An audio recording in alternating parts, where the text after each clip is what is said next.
समय के लिए मैं सबसे पहले परमेश्वर पिता को धन्यवाद करता हूँ और दूसरा मैं धन्यवाद करता हूँ प्रभु के दासों का कि इस समय मुझे दिया भजन संहिता में से कुछ बातों को बोलने के लिए। इसलिए सारे महिमा मैं प्रभु को देता हूँ। हालेलुया, आमीन। बोलिए आमीन, हालेलुया। भजन संहिता 23 हमने पढ़ा है। इसका हेडिंग इस प्रकार से है, यहोवा मेरा चरवाहा। दाऊद के द्वारा लिखा हुआ एक भजन है। हम भजन संहिता देखते हैं, अलग अलग प्रकार के भजन संहिता है। मिलाप वाले भजन संहिता, धन्यवाद देने वाले भजन संहिता, इसी प्रकार से अलग अलग प्रकार के भजन संहिता हमारे जो भजन संहिता है इसमें पाया जाता है, जो अलग अलग लेखकों के द्वारा लिखा गया है। और इसमें खासकर हम देखते हैं कि इसमें मनुष्य के दिल की बातें और परमेश्वर के दिल की बातें दोनों क्या है इस भजन संहिता में पाया जाता है। हालेलुया। ये भजन संहिता जो है यहूदी लोग के उसके धर्म ग्रंथ में भी ये भजन संहिता है। इस भजन संहिता को यहूदी लोग बोलते नहीं है, पढ़ते नहीं है, बल्कि भजन को गाते हैं वो लोग। हालेलुया। वो लोग क्या करते हैं? गाते हैं। जैसे वो लोग का गाना है उसी प्रकार से लोग क्या करते हैं, इसको गाते हैं। भजन संहिता में अलग अलग जिस प्रकार से हमने अलग अलग लेखकों ने लिखा है। दाऊद ने लिखा है, सुलेमान ने लिखा है, मूसा ने लिखा है, असाफ ने लिखा है, कोरह वंशियों ने लिखा है। इस प्रकार से अलग अलग लोगों ने लिखा है। अभी हमने जो पढ़ा है भजन संहिता 23, खासकर हम इसमें केंद्रित रहेंगे। भजन संहिता 23 जो लिखने वाला कौन है? दाऊद लिख रहा है। क्या बोलता है कि यहोवा मेरा चरवाहा है। कौन है? चरवाहा है। तो पहले दाऊद क्या था? चरवाहा है। जिस प्रकार से मैं उस दिन बोल रहा था, दाऊद जब भजन संहिता लिख रहा है ना, तो ऐसे ही नहीं लिख रहा है, बल्कि वो क्या कर रहे हैं, अपने अनुभव के साथ में लिख रहा है। हालेलुया। जब वो यहोवा को चरवाहा बोल रहा है, तो एक समय में ऐसा भी था कि वो खुद भी एक क्या था? चरवाहा था। Hallelujah, hallelujah. जब वो चरवाहा था तो एक बात को भली भांति जानता था कि वो चरवाहा अगर है तो चरवाहा का कुछ ना कुछ जिम्मेदारियां होता है। हालेलुया। पहले चरवाहा था, दाऊद पहले चरवाहा था, इसलिए वो जानता है कि चरवाहा का कुछ कर्तव्य है, चरवाहा का कुछ क्या है? जिम्मेदारी है। इसी प्रकार से वो परमेश्वर को क्या कह रहा है? चरवाहा कह रहा है। बल्कि हम परमेश्वर को दाऊद जो है परमेश्वर को हमारे मध्य में इस भजन संहिता में एक चरवाहा के रूप में प्रस्तुत करता है। हालेलुया। आप लोग समझ पा रहे हैं? दाऊद जो है इस भजन संहिता में परमेश्वर को क्या कर रहा है? चरवाहा के रूप में प्रस्तुत कर रहा है, चरवाहा के रूप में दिखा रहा है। जब दाऊद परमेश्वर को चरवाहा कह रहा है, तो परमेश्वर का दाऊद के प्रति कुछ जिम्मेदारियां हैं, कुछ उनका कर्तव्य है। किसका? परमेश्वर का। किसके प्रति? दाऊद के प्रति। अगर हम नए नियम में पढ़ते हैं, प्रभु यीशु मसीह ने भी कहा, अच्छा चरवाहा मैं हूं और हम क्या है? उसके भेड़े हैं। अगर हम प्रभु का, यीशु मसीह का, परमेश्वर का भेड़ बन जाएंगे और हम उनको अपना चरवाहा कहेंगे, तो वो चरवाहा का हमारे प्रति कुछ जिम्मेदारियां बनता है। हालेलुया, बनता है ना। इस चरवाहा का इसका जो परिभाषा है और चरवाहा का अर्थ जो है, हम जो छत्तीसगढ़ में रहते हैं बहुत बेहतर रीति से हम समझ पा सकते हैं, है कि नहीं? भेड़ का भी चरवाहा होता है, गाय जो बढ़ती है उसका भी क्या होता है? चरवाहा होता है। तो गांव में किस प्रकार से होता है? गांव में एक डील होता है कि साल में इतना पैसा वो चरवाहा को देना, राउत को देना है, इतना पैसा, इतना काठा धान उसको देना है। ये साल भर क्या करेगा? हमारे गाय को, हमारे जानवर को क्या करेगा? हमारे चराएगा। बल्कि एक ही नहीं, बल्कि पूरे गांव का होता है। अगर गांव बड़ा होता है तो दो लोग होते हैं, दो अलग अलग भर्ती होता है ना। तो क्या करते हैं? एक टाइमिंग होता है, एक समय होता है हमको उस जगह में अपने जानवर को छोड़ने का, और पूरे दिन उसका जिम्मेदारी होता है कि उनको खाना खिलाना और उनका देख रेख करना। हालेलुया। इसी प्रकार से मेरे प्यारो भजन संहिता लिखते समय भजनकार जब लिख रहा है, दाऊद जब लिख रहा है, तो वो भी कह रहा है कि हे परमेश्वर आप मेरे चरवाहा है, मुझे हरा हर घास, अब नीचे भी पढ़े कि हरी हरी तराइयों में मुझे बैठाता है, अर्थात आप मुझे ताजा भोजन खिलाए, आप मुझे क्या करें, हरा भोजन खिलाए, एक ताजा भोजन जिससे मैं तंदुरुस्त रहूं, जिससे मैं संतुष्ट रहूं, जिससे मैं ताकतवर रहूं, जिससे मैं बलवंत रहूं। परमेश्वर पिता ये आपकी जिम्मेदारी है। हालेलुया।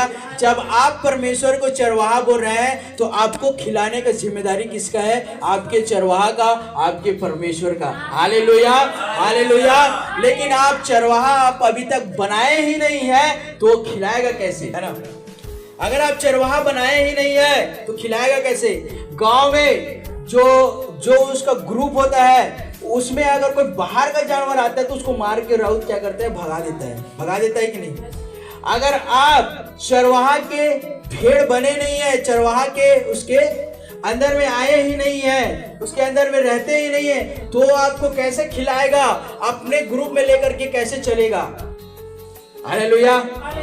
अगर आपको चरवाहा के अंदर में रह करके चरवाहा जो खिला रहा है तंदुरुस्त भोजन, वो संतुष्ट करने वाले भोजन, वो तंदुरुस्त करने वाला, वो बल देने वाला भोजन जो है हमको देने वाला परमेश्वर है, उसका अनुभव हमको लेना है तो हमको क्या करना पड़ेगा? चरवाहा के अंदर में आना पड़ेगा। हालेलुया। पहला नंबर बात हमने देखा, अगर हम परमेश्वर को चरवाहा मानते हैं तो परमेश्वर का कर्तव्य है कि वो क्या करेगा? हमें हरी हरी तराइयों में, अर्थात हम वो एक अच्छा भोजन प्रतिदिन हमको एक मन्ना खिलाने का, और उसका जिम्मेदारी किसका है? परमेश्वर का है। दूसरा नंबर बात, सुरक्षा देने का। एक चरवाहा क्या करता है? सुरक्षा करता है उस वर्दी का, उस झुंड का क्या करता है? वो रक्षा करता है। जबकि हम नए नियम में उसका उदाहरण देखते हैं, अगर 100 भेड़े में से एक भी अगर गुम हो जाता है तो उसको क्या करता है? ढूंढने के लिए जाता है। वो मौज नहीं करता, अरे एक तो गया, 99 तो मेरे पास है, मुझे कोई कमी घटी नहीं है, एक के जाने से क्या होगा, इस प्रकार से नहीं कहा, बल्कि क्या कहा? वो एक को, हालेलुया, वो एक के प्रति भी इतना प्रेम करता है। हालेलुया। मेरे प्यारो, अगर हम परमेश्वर की सुरक्षा में आना चाहते हैं, हम चाहते हैं कि परमेश्वर हमारी सुरक्षा करे, तो हमको उसके अंदर आने की जरूरत है। Hallelujah, hallelujah. उसकी 4 आयत को हम एक बार पढ़ेंगे लास्ट बार। देखिए, मैं घोर अंधकार में से तरी हुई भराई से होकर चलूं तो भी मैं हानि से न डरूंगा, क्योंकि तू मेरा साथ रहता है, तेरे छोटे और लाठी मुझे शांति मिलती है। आमीन, हालेलुया। यहाँ पे मैं जिस प्रकार से पहले मैं बोला उस बात को आप ध्यान रखिएगा कि वो जब भजन संहिता जब लिख रहा है ना, तो या फिर दाऊद के इस भजन को हम पढ़ रहे हैं ना, तो वो ऐसे नहीं लिख रहा है बल्कि अपने अनुभव के साथ में लिख रहा है।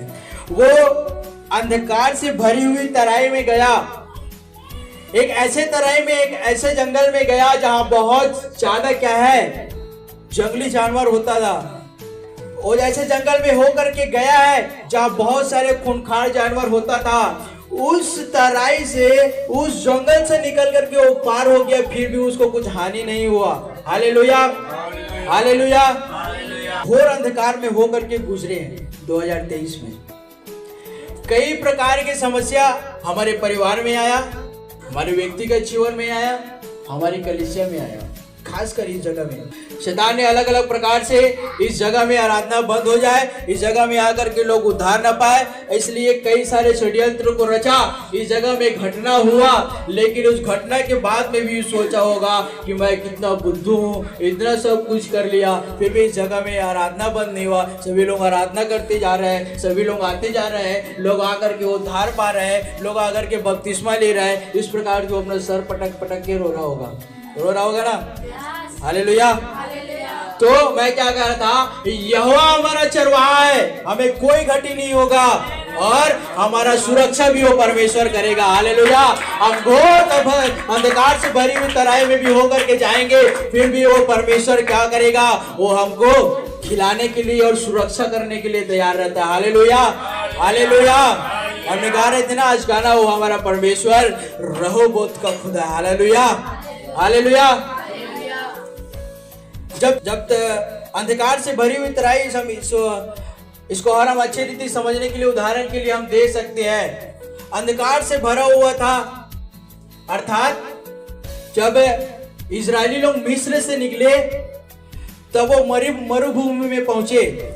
मरुभूमि में उसके लिए खाने के लिए खाना नहीं था, पीने के लिए पानी नहीं था, चलने के लिए रास्ता भी नहीं था। था क्या रास्ता? था। हालेलुया। जब उन्होंने मिस्र से निकला, पीछे कौन था? फिरौन के सेना, आगे क्या था? लाल समुद्र था, रास्ता नहीं था। परमेश्वर ने उनको रास्ता निकाल के दिया। जब लाल समुद्र से पार हुआ, एक और नदी बीच में आता है जिसका नाम यरदन नदी, वहां भी रास्ता नहीं था। परमेश्वर ने वहां भी उनको क्या किया? रास्ता निकाल करके दिया। जब उनके खाने के लिए नहीं था, जब उसको पीने के लिए पानी नहीं था, चलने के लिए उनको रास्ते नजर नहीं आ रहा था, उस समय में परमेश्वर ने उनको अगुवाई किया। बादल के खंभे बन करके दिन में और रात में बिजली के खंभे बन करके क्या किया? उसको अगुवाई किया। और अपने परमेश्वर ने अपने लोगों को सुरक्षा दिया और फीड भी दिया, प्रोवाइड भी किया, खाना भी दिया, सुरक्षा भी किया और रास्ता भी दिखाया। हालेलुया। एक चरवाहा, उनको पता है कि अपने भेड़ों को किस जगह में चराना है, कहां पे सुरक्षित रहेगा और क्या उनको खिलाना है, वो तंदुरुस्त रहेगा। Hallelujah, hallelujah. इस वचनों के द्वारा परमेश्वर हम सबको आशीष करे, बरकत दे रहे। हालेलुया।